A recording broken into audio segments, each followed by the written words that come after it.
This is the Biblical Unitarian Podcast. Hello, podcast listeners, and welcome to the Biblical Unitarian Podcast. This is episode 105, entitled An Introduction to Matthew's Son of Man Christology. As always, the Biblical Unitarian Podcast is the podcast that aims to start conversations about the oneness and unity of God and about the humanity of Jesus. Thank you so much for joining us today at the Biblical Unitarian Podcast. My name is Dustin Smith, and as always, I will be your host. Having spent the last half dozen episodes exploring the Christological title Son of Man in our earliest gospel, the Gospel of Mark, it is time to move on to the Gospel of Matthew. Most gospel experts have discerned, correctly in my estimation, that Matthew came after Mark and used Mark's gospel as a literary source. If this is the case, it would be interesting to see how Matthew continues Mark's portrayal of Jesus as the Son of Man. As we will soon see, Matthew had access to Son of Man material that Mark did not possess. So Matthew was able to complement Mark on this particular subject. This episode will introduce the Son of Man material in Matthew, and next week's episode will conclude our study within Matthew. Within the Son of Man sayings that Matthew included into his gospel, we can see a description of Jesus as one who has come. Is this a reference to having come down out of heaven? The Son of Man is also portrayed as speaking on behalf of God's wisdom. Is this an indicator that Matthew believed in the pre-existence of Jesus? Furthermore, the Son of Man claims to be greater than Solomon and Jonah. Is this a claim to being the true God? Let's find out on this week's episode of the Biblical Unitarian Podcast. Our first point today is looking at the difficult life of the Son of Man. I'm reading a passage out of Matthew chapter 8. I'm going to start in verse 19. Then a scribe came and said to him, "Teacher, I will follow you wherever you go." Jesus said to him, "The foxes have holes, and the birds of the air have nests, but the Son of Man has nowhere to lay his head." That's Matthew chapter 8, verses 19 through 20. In the Gospel of Matthew, this is the first time that the Son of Man is mentioned. Since Matthew, as a narrator and a creative theologian, likes to organize Jesus' stories into clusters, I'm curious why this was placed as the first Son of Man saying. I'm curious if there is some discernible narrative strategy in placing this Son of Man story first. A scribe naively tells Jesus that he will follow him wherever he goes. Jesus lets the scribe know that while animals have places of residence where they go to sleep, the Son of Man has nowhere to rest his head. The implication is that those who choose to follow the Son of Man will also have nowhere to lay their head. The life of the Son of Man, and by extension the lives of his followers, whom he represents, will be a life of hardship. The Son of Man is to be a rejected figure, not one who is warmly welcomed into all of the towns and villages. The agent of God's dawning rule and reign appears to, in this opening Son of Man passage, be a figure that has a rough life ahead of him, filled with hardship and rejection. Matthew gives no indication that this Son of Man figure pre-existed in heaven, but Matthew retains the theology of Mark in that the Son of Man represents the fate of his human followers. For Matthew, Jesus' call to discipleship is both a summons to follow Jesus as well as a summons to think critically on who the Son of Man is. As the opening Son of Man saying in Matthew, it'll be interesting to see how these subsequent sayings will continue to reveal things about the Son of Man. Let's move on and look at another one of those Son of Man passages. Our second point today is looking at the Son of Man as the rejected agent.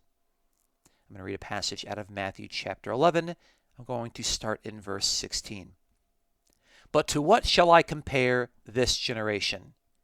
It is like children sitting in the marketplaces, who call out to the other children, say, We played the flute for you, but you did not dance. We sang a dirge, and you did not mourn. For John came, neither eating nor drinking, and they say, He has a demon. The Son of Man came eating and drinking, and they say, Behold, a gluttonous man and a drunkard, a friend of tax collectors and sinners. Yet wisdom is vindicated by her deeds. Matthew chapter 11, verses 16 through 19. This is an interesting Son of Man saying that appears in Matthew but not in Mark. In commenting on the fact that his preaching of the kingdom gospel and his performing of the miracles that demonstrate the reign of God breaking into this age, Jesus indicates that the Son of Man is a rejected figure. In doing so, Jesus compares himself to another human being, to John the Baptist. Jesus notes that John the Baptist, who acted as an important agent of the true God, was not accepted by this generation. The excuse given is that John was an ascetic, refusing to eat and drink. He was accused of having a demon. The Son of Man, however, did eat and drink, so the ascetic label would not work on him. But instead of being generally accepted in his ministry, he was likewise rejected. The excuse given is that the Son of Man made himself a friend of the unrighteous, with whom Jesus shared table fellowship. In describing himself as the Son of Man, Jesus both compares himself with another human prophet, John, and indicates that he is one who has suffered rejection. Obviously, the rejected Son of Man will be an ongoing theme in Matthew, to where he is rejected, suffer, and be killed. For Matthew, the rejection of the Son of Man is clearly portrayed early in his gospel. Now, some have suggested that the phrase, the Son of Man came, indicates that the Son of Man came down from heaven.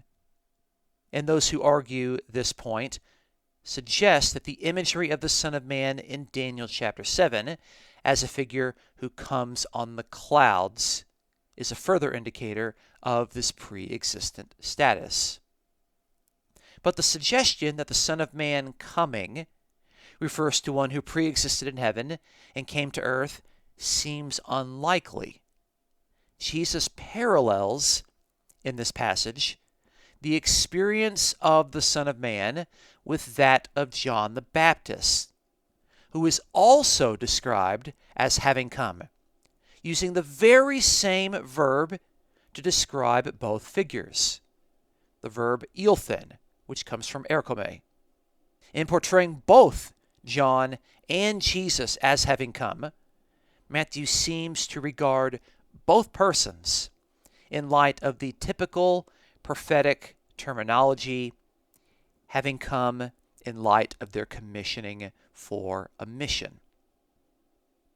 Now, I would be embarrassed if I failed to note the phrase at the end of chapter 11 and verse 19, where Jesus comments that, quote, wisdom will be vindicated by her deeds.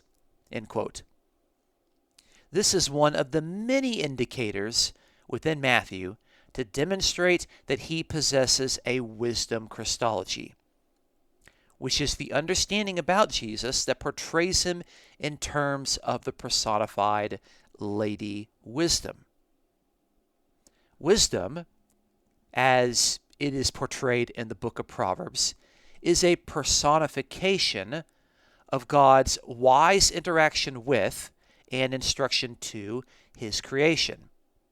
Although this is not known by many, it was not uncommon in Second Temple Judaism to portray actual human beings as, in some sense, the human embodiment of Lady Wisdom. You can see this in the biblical book of Proverbs, in the Deuterocanonical book of Sirach, and in the writings of Philo Judaeus. You can also see this theology adopted by many writers in the New Testament, such as Luke, John, the Apostle Paul, the author of Hebrews, and of course, as we have seen, Matthew. Just so that we are clear, the portrayal of a human being as the embodiment of wisdom is not incarnation in the sense of the latter church councils. This is not about God taking on flesh or God becoming a human being. Wisdom is a personification of one of God's attributes. And a personification is not an actual person alongside God. That would be to misunderstand what a personification actually is. So for Matthew to portray Jesus in terms of wisdom is not to ascribe a pre-existent status to Jesus, not a literal pre-existent status.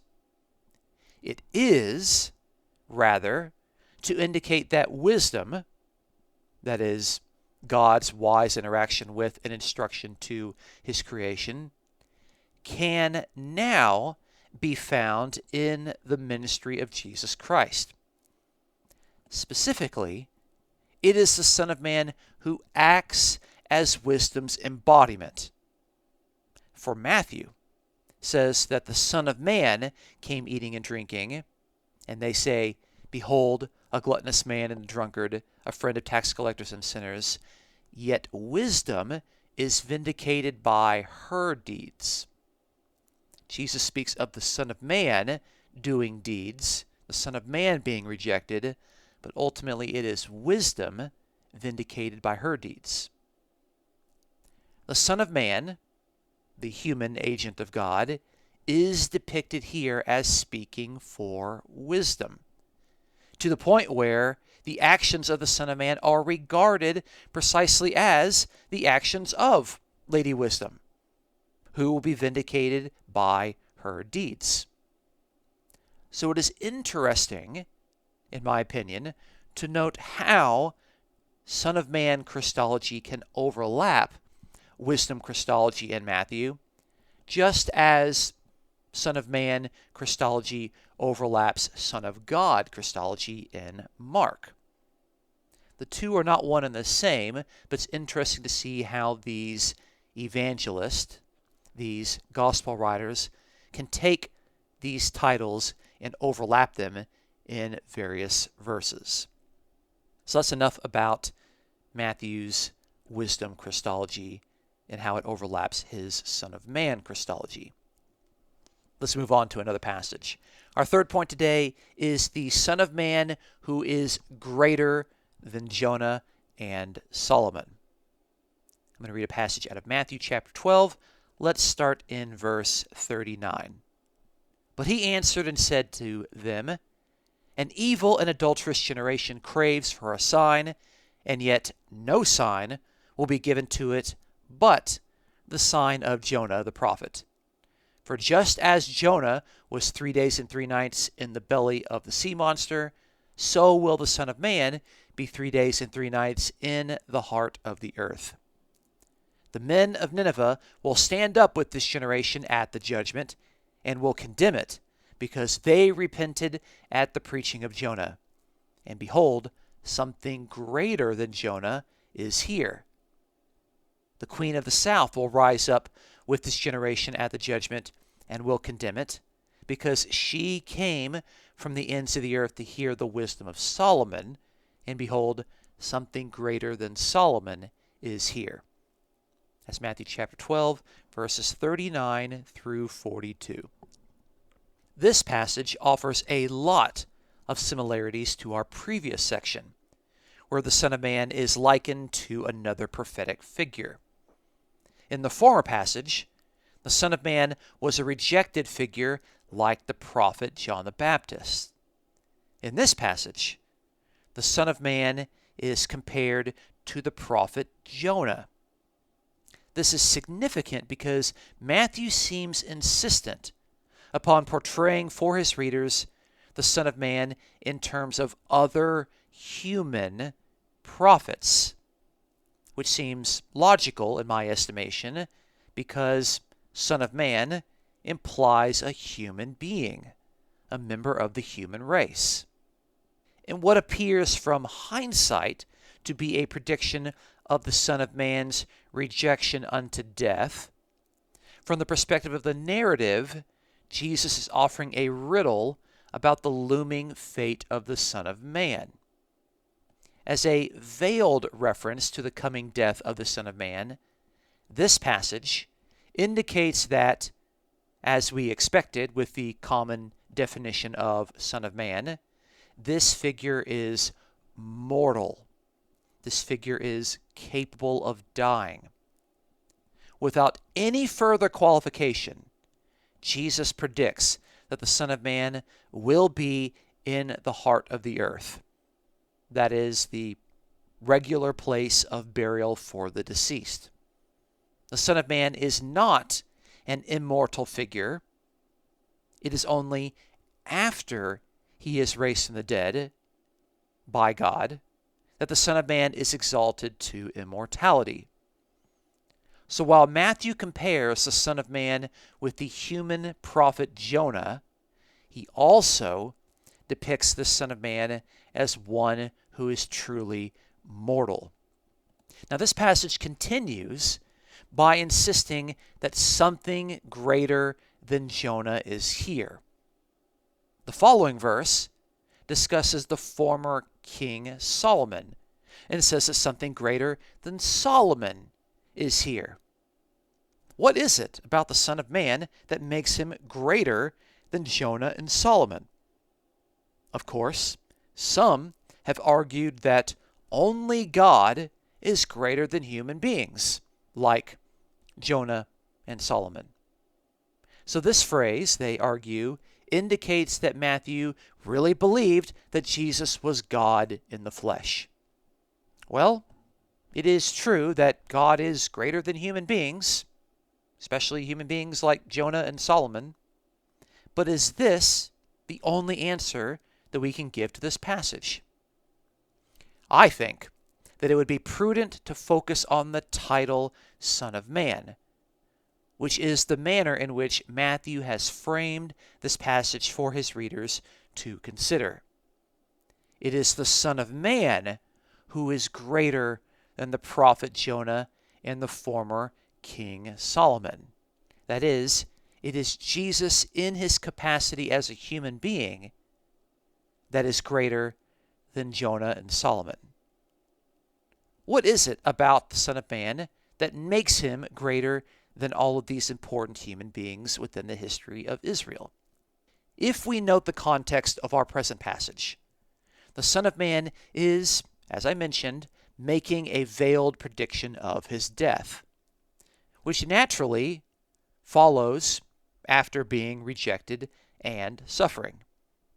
Jesus dies after being rejected and suffering at the hands of those to whom he has been handed over. In other words, the context of the Son of Man is that of a rejected and killed Son of Man.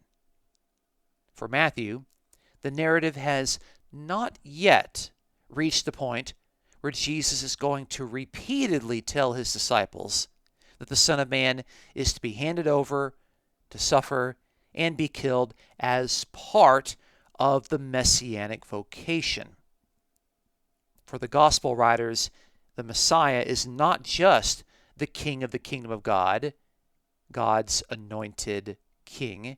He is also someone to be rejected and killed. The understanding that the Messiah is someone to be handed over and killed begins in Matthew chapter 16, 4 chapters after our current passage. In Matthew chapter 16, we have a parallel to the confession of Peter that we observed in Mark's gospel. That is back in Mark chapter 8, but in Matthew it's in Matthew chapter 16. But this confession is arranged in terms of whom do people say that the Son of Man is. It is the Son of Man who is regarded correctly by Peter to be the Christ. Matthew chapter 16, verse 16. So the Son of Man is the anointed king, the Messiah. And of course, that Son of Man as Messiah is the one that is revealed explicitly to the disciples, who is to be handed over, who is to suffer, and who is to die. Now that we have this fact squarely in place, we can return to the passage in Matthew 12 where the Son of Man is regarded as greater than Jonah and Solomon. At this point in the narrative, it has not been revealed that the Son of Man is the Messiah, the anointed king of the kingdom of God. The veiled prediction of the Son of Man's death is just that. It's veiled. The destiny of the Son of Man is hinted at. And the destiny of this person's death is bound up in the vocation of the Messiah, the Christ. For Matthew's gospel, it seems clear that the Son of Man is one and the same as the Messiah, and the Messianic king surely outranks the prophet Jonah and King Solomon. The Son of Man does not have to be God in order to outrank Jonah and Solomon, for the Messiah was to be the highest of the kings of the earth. You can see that in Psalm 89. The Son of Man, who is a mortal human being, is quite capable of being greater than Jonah and Solomon in the theology of the evangelist Matthew. So, in conclusion, we have observed that the Gospel of Matthew, which uses Mark as a source, continues to portray Jesus Christ with the important title Son of Man. And Matthew includes some Son of Man sayings to which Mark did not have access. We noted that the Son of Man represents the lives of his human followers, who will face hardship and rejection. In doing so, the Son of Man acts as a representative human being for his disciples. We further noted that the Son of Man's career is characterized by rejection, not unlike the career of John the Baptist, and both are regarded as prophets of the true God. Matthew also indicates that the Son of Man is the human embodiment of the personified Lady Wisdom, which is a high accolade to give to Jesus, but it is nevertheless consistent with a Son of Man, that is, human, Christological portrayal.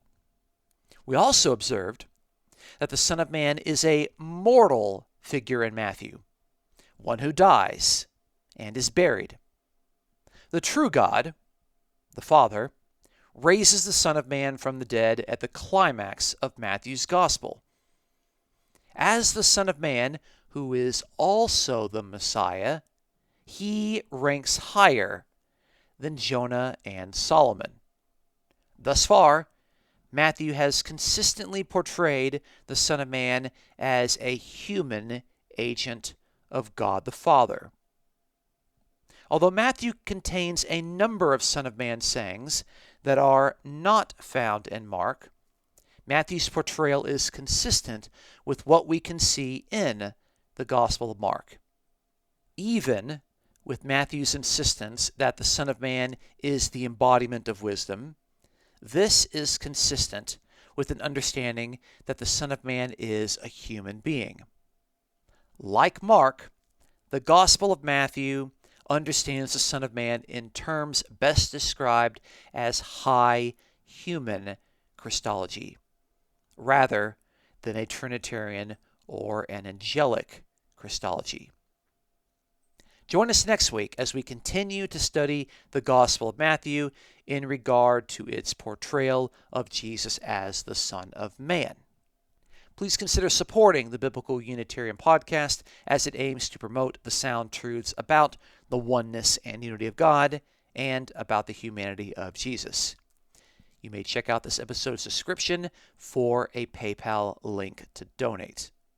Thank you so much for joining us at the Biblical Unitarian Podcast. My name is Dustin Smith. Until next time, you folks take care.